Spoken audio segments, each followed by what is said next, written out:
잠언 4장 말씀 보겠습니다.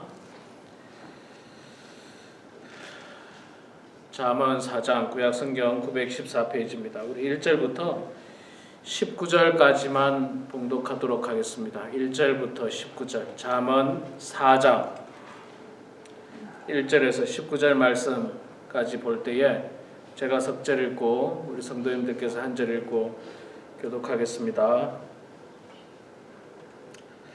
아들들아, 아비의 훈계를 들으며 명철을 얻기를 주의하라.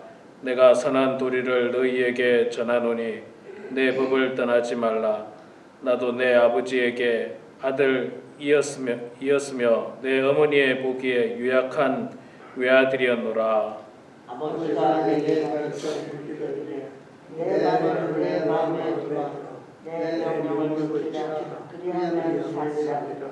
지혜를 얻으며 명철을 얻으라. 내 입의 말을 잊지 말며 어기지 말라. 지혜를 버리지 말라. 그가 너를 보호하리라. 그가 그를 사랑하라. 그가 너를 지키리라. 지혜가 제일이니 지혜를 얻으라. 내가 얻은 모든 것을 가지고 명철을 얻을지니라. 그를 높이라. 그리하면 그가 너를 높이리라. 만일 그를 보면 그가 너를 영화롭게 하리라. 그가 아름다운 관을 내 머리에 두겠고 영화로운 면류관을 내게 주리라 하셨느니라. 내 아들아, 들으라. 내 말을 받으라. 그리하면 내 생명의 해가 길리라. 내가 지혜로운 길을 내게 가르쳤으며 정직한 길로 너를 인도하였은즉 너희의 내 거리를 공부하지 아니하고 달라고 내게 실족하지 아니하리라. 은계를 굳게 잡아 놓치지 말고 지키라. 이것이 내 생명이니라. 사악한 자의 길에 들어가지 말며 악인의 길로 다니지 말지어다. 그의 길을 피하고 지나가지 말며 돌이켜 떠나갈지어다. 그들은 남을 행하지 못하며 사람을 건드리지 못하고 잠을 지지 않으며 불의의 떡을 먹으며 강포의 술을 마심이니라. 의인의 길은 돋는 햇살 같아서 크게 빛나 한낮의 광명에 이르거니와 악인의 길은 어둠 같아서 그가 걸려 넘어져도 그것이 무엇인지 깨닫지 못하느니라. 아멘. 예, 우리 4장 19절까지 말씀 봤습니다. 예, 오늘 또 이 새벽에 나오신 여러분 모두 축복하고 환영합니다.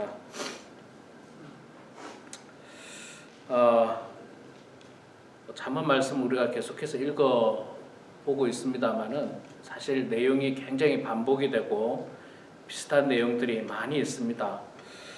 자, 오늘도 뭐 아버지가 아들에게 훈계하듯 지혜와 명철을 얻으라, 그런 말씀의 내용을 주고 있습니다. 특별히 저는 10절부터 나오는 11절입니까? 11절. 내가 지혜로운 길을 내게 가르쳤으며 정직한 길로 너를 인도하였은즉. 길이 있습니다. 우리 사람이 가는 길이 있어요. 근데 여기서 말하는 길은 걸어가는 길을 말하는 게 아니라 우리 인생이 가야 하는 지향하는 길, 그 길이 있는데 사람은 의식하든 의식하지 않든 그 길을 따라갑니다. 뭐 우리가 다 알지만 우리 그리스도인들은 십자가의 길, 생명의 길, 의의 길, 그 길을 가는 거죠. 우리는 날마다 생명의 길, 십자가의 길을 가는 사람들입니다. 세상 사람들은 어떤 길을 갈까요? 성공이라는 길, 그런 길로 가겠죠. 대부분 무조건 성공, 돈을 많이 얻는 곳, 그 길을 향해서 사람들은 가고 있습니다. 그래서 그리스도인의 관점에서 보면 이 세상의 길은 두 가지 길밖에 없는 것 같아요. 생명의 길, 사망의 길, 아니면 의의 길, 아니면 죄악된 길, 또 아니면 축복의 길, 저주의 길,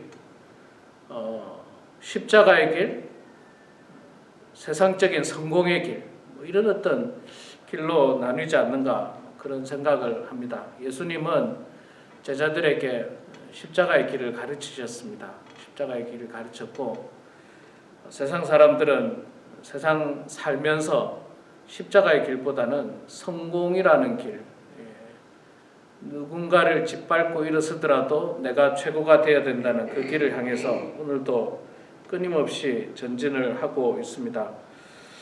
자, 오늘 11절 말씀은 내가 지혜로운 길을 내게 가르쳤으며 정직한 길로 너를 인도하였은즉 다닐 때 내 걸음이 곤고하지 아니하겠고 달려갈 때 실족하지 아니하리라.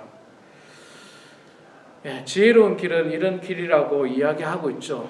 지혜로운 길, 또 정직한 길은 다닐 때에 내 걸음이 곤고하지 아니하고 실족하지 않는다. 인생에 실족한 길이지 않다는 거죠. 정직한 길, 그 다음에 지혜로운 길. 그 길이 이 올바른 길입니다. 옳은 길입니다. 예수님께서도 길이라고 하는 표현을 여러 번 쓰셨죠. 좁은 길로 가라. 사람들이 많이 가는 길로 가지 말고 사람들이 가지 않는 길로 가라. 십자가의 길은, 의의 길은, 지혜의 길은 사람들이 잘 안 가는 길이에요. 세상적으로 인기가 없는 길입니다. 인기가 없는 길이고 반대로 그 길과 정반대의 길인 성공의 길은 세상적으로 굉장히 인기가 많아요. 사람들이 그쪽을 향해서 달려갑니다. 막 달려가는데 그러나 거기는 결국에는 사망의 길이죠. 사망의 길이고 온전한 길일 수가 없습니다. 그렇지만 지혜로운 길, 정직한 길은 실족하지 않는 길이다. 그렇게 말씀하고 있습니다. 14절에 사악한 자의 길에 들어가지 말며 악인의 길로 다니지 말지어다. 그의 길을 피하고 지나가지 말며 돌이켜 떠나갈지어다. 사악한 자의 길, 그 다음에 악인의 길. 사악한 자들의 길이 있습니다. 그들은 남을 괴롭히면서 짓밟으면서 자기의 이익만을 취득하는 그런 길, 그런 길을 가서는 안 됩니다. 그런 길을 가면은 큰일 나죠. 사악한 자가 되는 거고 또 악인이 되는 겁니다. 악한 길. 이 세상에는 이렇게 악한 사람들도 많습니다. 그 길은 절대로 가지 말고 피하고 돌이키라.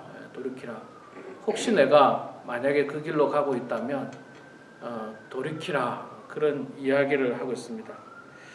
그들은 악을 행하지 못하면 자지 못하며 사람을 넘어뜨리지 못하면 잠이 오지 아니하며. 이 길이, 이런 사람들은 얼마나 악한 사람인지 누군가를 괴롭히지 않으면 편안하지가 않아요. 참 이런 사람들이 있죠. 누군가를 괴롭히지 않으면, 악을 행하지 않으면 자지 못하고 사람을 넘어뜨리지 못하면 잠이 오지 않는 사람들. 참 나쁜 사람들이죠. 진짜 마음이 정말 죄악으로 가득 찬 사람들입니다. 이게 반대의 마음이 돼야 돼요.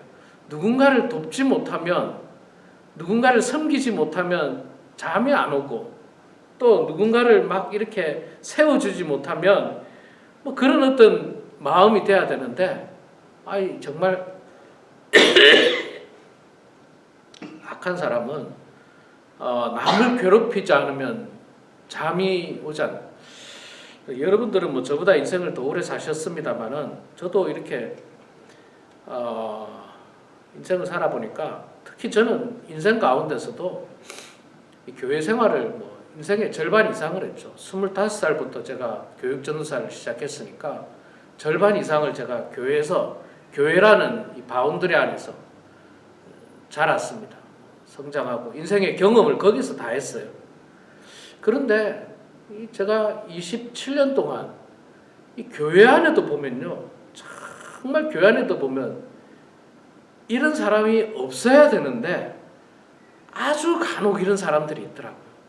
이 사람은 정말 입만 열면 남을 괴롭히는 사람이에요. 입만 열면 남을 괴롭히는 사람. 어떻게 하면 문제를 일으킬까? 어떻게 하면 누군가를 공격할까? 거기에 혈안이 돼 있어요. 거기에 그 정보만을 찾으러 다니고 있어요. 그 정보만을 찾으러 다니고. 그건 정말 이런 사람들을 보면 왜 교회 나오나 싶기도 하고 또 교회 나와서 도대체 무엇을 배우는지 정말 의아해할 정도인데 그런 사람들이 아주 뭐 많지는 않고요. 많지는 않았고 27년 동안 아주 종종 가끔 보는 사람들이 있습니다. 이런 사람들은 뭐냐면 어리석은 사람들이에요. 어리석은 사람들이에요. 이 사람들은 하나님 말씀에 붙들림 받은 이 사람들이 아니에요. 지혜로운 길을 가는 사람들이 아니라 악인의 길을 가는 사람들이에요. 악인의 길을 가는 사람들이고 죄악된 길을 가는 사람들입니다. 그래서 이 악을 저지르지 않으면 편안하지 않은 사람들이에요. 계속 악을 저지릅니다. 악을 저질러요. 자, 근데 18절과 19절에는 이제 이 반대의 사람이 나옵니다. 의인의 길은 돋는 햇살 같아서 크게 빛나 한낮의 광명에 이르거니와 악인의 길은 어둠 같아서 그가 걸려 넘어져도 그것이 무엇인지 깨닫지 못하느니라. 자, 의인의 길은 돋는 해 같다. 그렇게 이야기합니다. 여러분 다 아시지만 아침에 솟아오르는 해가 얼마나 강력합니까? 굉장히 강력하죠. 정말 여담입니다만은 저희 집에 제가 침대에 이렇게 누워 있으면 이쪽에 창문이 있거든요. 이쪽에 창문이 있는데 해가 딱 저쪽에서 떠요. 그래서 아침에 해가 딱 뜨면 저의 얼굴로 이제 정확하게 옵니다. 근데 이제 물론 커튼을 치잖아요. 근데 커튼이 얇아요. 저희 집에 커튼이 굉장히 얇아서 제가 그 새벽기도 나오지 않는 날에 그 아침 햇살을 커튼이 있음에도 불구하고 이게 얼마나 강력한지 도저히 잠을 잘 수가 없어요. 특히 여름에는 아침에 해가 빨리 뜨지 않습니까? 한 6시면 6시 조금 되면 막 떠오르는데 이 커튼마저도 뚫고 들어와서 잠을 잘 수가 없어요. 그냥 일어나게 됩니다. 일어나게 되는데 돋는 아침 햇살 같다. 의인의 길은요 이렇게 강력해요. 굉장히 강력합니다. 돋는 아침 햇살 같아서 빛나 한낮의 광명에 이른다. 한낮의 광명에 이른다. 굉장히 강력하게 아침에 이 햇살이 떠오르고요. 그리고 한낮에 정말 이글거리는 태양으로 이렇게 떠오른다. 그렇게 이야기를 하고 있습니다. 옛날에 어떤 한 다큐멘터리를 봤는데 에베레스트 산 같은데 이렇게 등반하는 사람들이 등반을 하다 보면 하룻밤을 자는 경우도 있다고 합니다. 올라가다가 제대로 된 잠이 아니죠. 눈 속에서 막 자는데 밤새 막 죽을 것처럼 추운 거죠. 실제로 거기서 너무 많은 사람들이 죽고요. 그런데 이제 아침에 해가 탁 떠오르면 그 햇빛이 얼마나 사람을 따뜻하게 만들고 온기를 주는지 생명의 빛이라는 거예요. 그게 밤새 얼어있던 자신의 몸을 그 아침에 떠오르는 햇빛이 굉장히 강력하게 와서 생명을 자기에게 불어넣는 그런 느낌이라고 하는 어떤 다큐멘터리를 제가 본 적이 있었는데 그만큼 강력하다는 거예요. 그만큼 강력한 겁니다. 의인의 길이 바로 이런 길이라고 이야기하고 있습니다. 또 반대로 악인의 길은 어둠 같아서 그가 걸려 넘어져도 그것이 무엇인지 깨닫지 못합니다. 자기가 뭘 잘못하고 있는지도 깨닫지 못하고 어디로 가고 있는지도 깨닫지 못하고 이 악한 사람들의 특징은요. 악을 저지르면서도 그것이 악인지 몰라요. 누군가를 괴롭히고 누군가를 음해하고 막 이런 것들이 죄악인지를 모르고 있더라고요. 죄악인지 모르고 마치 그걸 통해서 자신이 뭔가 비밀을 들춰내는 참 어리석은 사람들. 생각해보면 너무 어리석은 사람들. 우리 사랑하는 성도 여러분, 인생에는 두 길밖에 없습니다. 의인의 길, 악인의 길. 우리는 당연히 의인의 길을 걸어가야 합니다. 그 길이 생명의 길입니다. 악인의 길은 사망의 길이에요. 넓어 보이고 좋아 보이고 화려해 보이고 많은 사람들이 가는 길이지만 그러나 거기는 낭떠러지고 결국에는 이 사망의 길이라는 사실을 깨닫고 우리는 날마다 의인의 길, 비록 좁다 할지라도 비록 가는 사람이 많지 않다 할지라도 묵묵히 우리가 그 길을 걸어가서 정말 하나님의 영광에 이르는 그런 우리 모두가 되길 주의 이름으로 축원합니다. 기도하겠습니다. 사랑의 하나님 고맙습니다. 오늘도 이렇게 주님 전에 나오게 하시니 감사합니다. 우리가 살아가는 이 하루하루가 얼마나 큰 은혜요 또 기적이라는 사실을 살면서 저희들이 깨닫게 됩니다. 아버지 하나님, 저희들 오늘 주신 말씀처럼 이 귀한 인생을 죄악된 길로 걸어가는 인생들 되지 않도록 도와주시고 의인의 길로, 바른 길로, 생명의 길을 걸어가는 저희들 다 될 수 있도록 하나님 도와주시옵소서. 새벽에 하나님을 향해서 정성 어린 마음으로 기도하기 위해서 주님 전에 나온 우리 사랑하는 성도님들, 또 나오고 싶어도 형편이 되지 못하여 영상을 보면서 기도하는 성도님들, 병석에서 이 영상을 소중히 여기면서 말씀을 듣는 우리 사랑하는 환우들, 하나님 그들의 기도 소리를 들어주시고 응답해 주셔서 하나님의 뜻 가운데 의의 길, 생명의 길을 걸어가는 모든 성도들 다 되게 하여 주시옵소서. 감사드리며 살아계신 예수님의 이름으로 기도드리옵나이다. 아멘.